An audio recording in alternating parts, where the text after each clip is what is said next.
The only other thing I want to talk about is I want to talk about then how do we go from data to insight? Because this is what we're trying to get to, actionable insights. And if we know the people and the processes, we know the context. This is context stuff. And then we've got the raw data, and we need to turn the raw data into the context.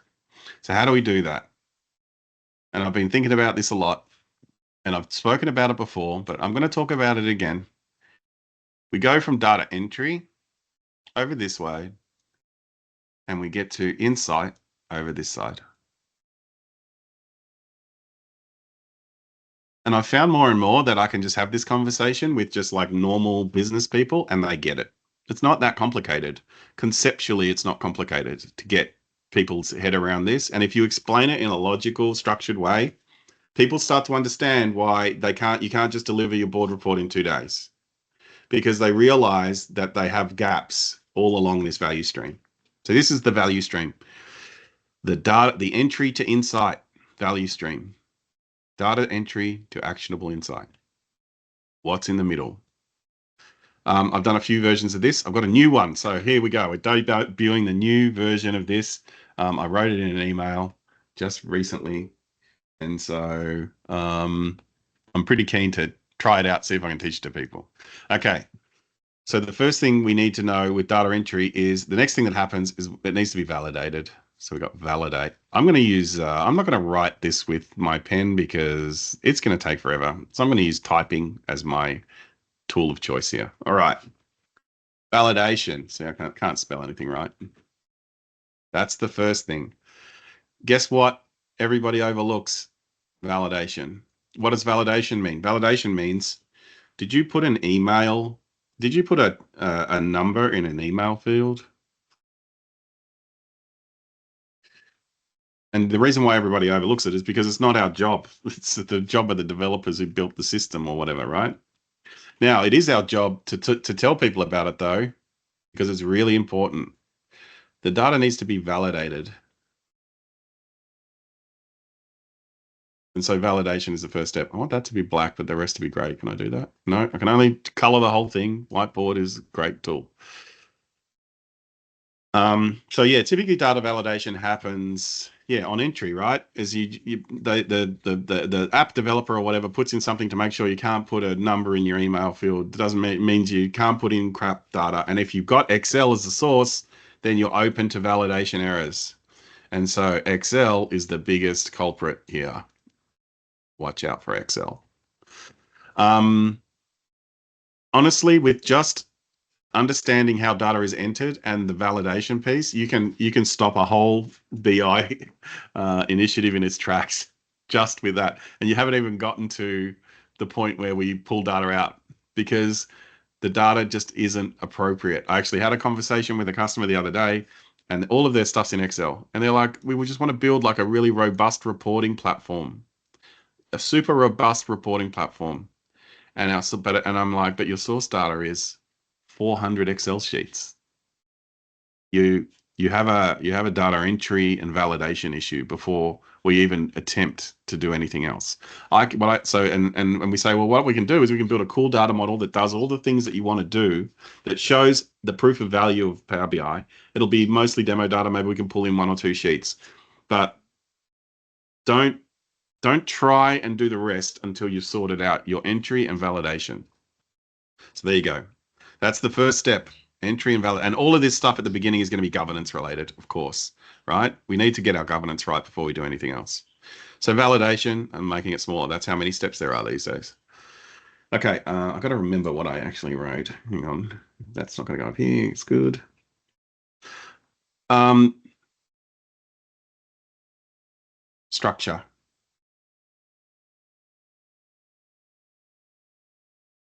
Structure is it in tables? Are they all the same format? That kind of thing. This is again, our friend Excel helps us here. Can I move these? Excel's responsible for both of these. So structure is another one that we need to validate, make sure it's good to go. Oh, handwritten. How do I make this small? How did I just do this, don't I? And it goes smaller. Great. So structure, make sure it's structured in some way. And then you say, but what about unstructured data, Greg? How do we deal with that? Well, the first thing you do is structure it. You might have to do this after extract, but get it into a structure. So think about the structure. Okay, next thing. We've looked at the structure. We've looked at the validation. All of that's cool. Now we can extract that data. And everybody knows the next few things because they're very famous. But we need to extract it. I assume you know what extract means, but that means connect to data and then put it somewhere. Put it somewhere useful is how I like to think of extract. So you take it from that horrible system that it lives in and you put it somewhere where we can do all the rest of the steps.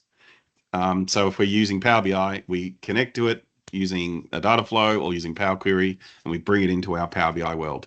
If we're using Fabric, then we use all of the cool stuff in Fabric, whether it's a data flow, a pipeline, a notebook. We go and get that data, we bring it in, and we store it in OneLake. So storage is the next step because we need to put it somewhere. How will it be stored? This is how it gets extracted, and then how will it be stored?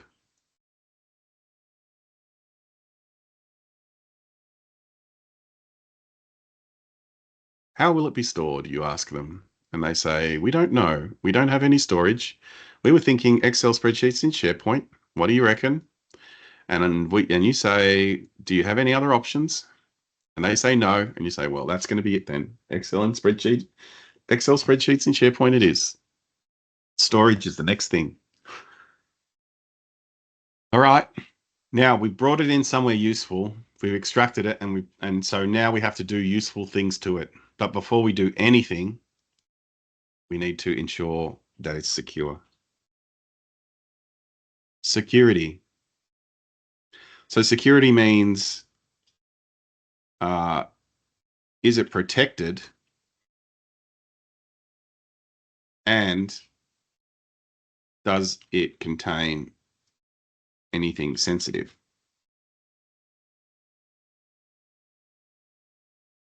So we've taken our data out of wherever it lived and we put it somewhere useful. But the first thing we do, and we don't do anything else until this is done, is that we make sure it's secure. Because we will get in trouble if we don't do this step. I'm going to need to make these smaller because there's quite a few more steps. Validation structure, extract the data, put it somewhere useful, secure it. That's where we're up to.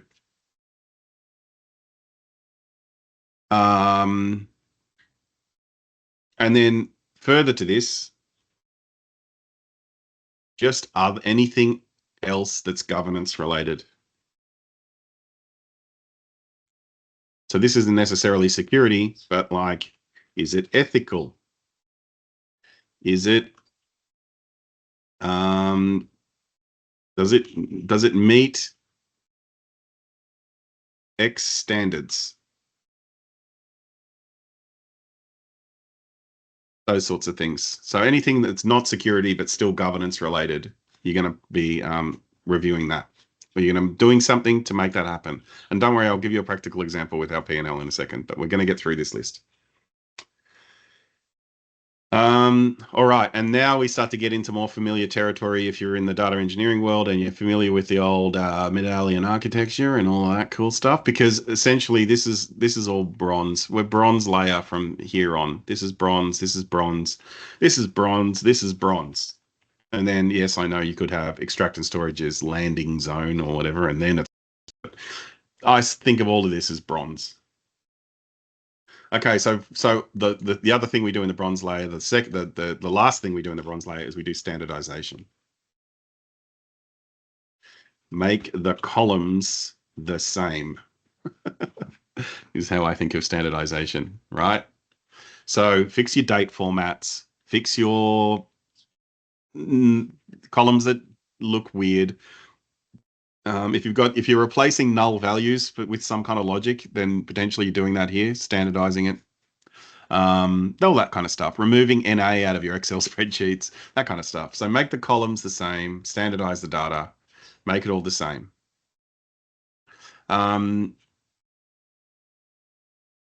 Standardization is potentially where you apply data types.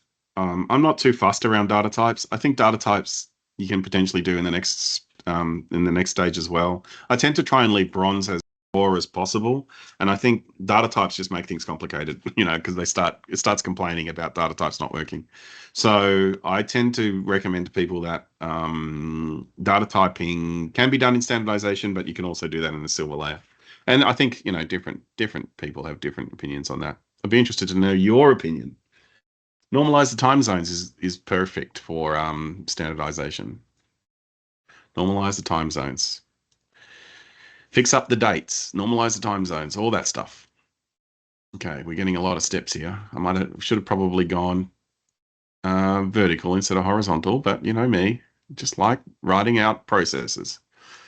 Okay, we've got standardization because look, we're almost at insight, but we're not really. We're like way away, so we've got to move that over here, right? Okay. Okay, standardization's the next thing. Get all that normalized, get it all nice. There's an interesting, if you use the guy who's not Kimball, what is it? I can't remember his name, but he does like third normal form at kind of it's not really the bronze layer, kind of is though. So he standardizes by putting everything in a highly optimized state. I don't really like that. I like Kimball's method, star schema. It's better. I don't know. Third normal form, really, who cares about third normal form? Highly normalized. Anyway, let me know if you like third normal form. And if you don't know what third normal form is, then probably don't worry about it too much. It's out of vogue. Inmon. Kimball's better than Inmon. Thank you, Inmon.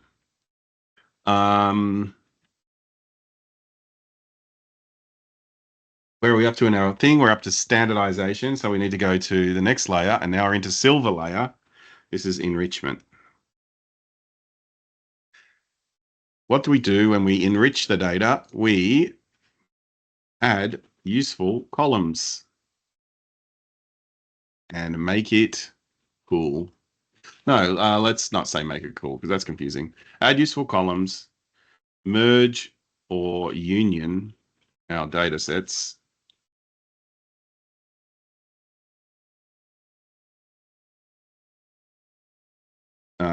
Perform forecast or create, like forecasting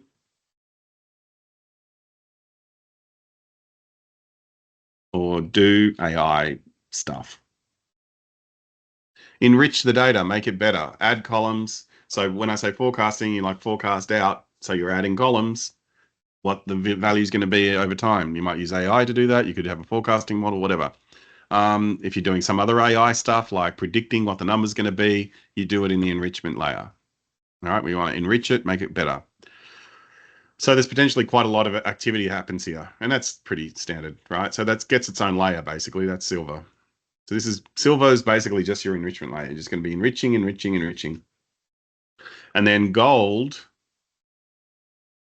is our curation layer, curation. And curation's interesting to me. So what's curation? If you're a Kimball person like me, you make dims and facts. You optimize for analysis.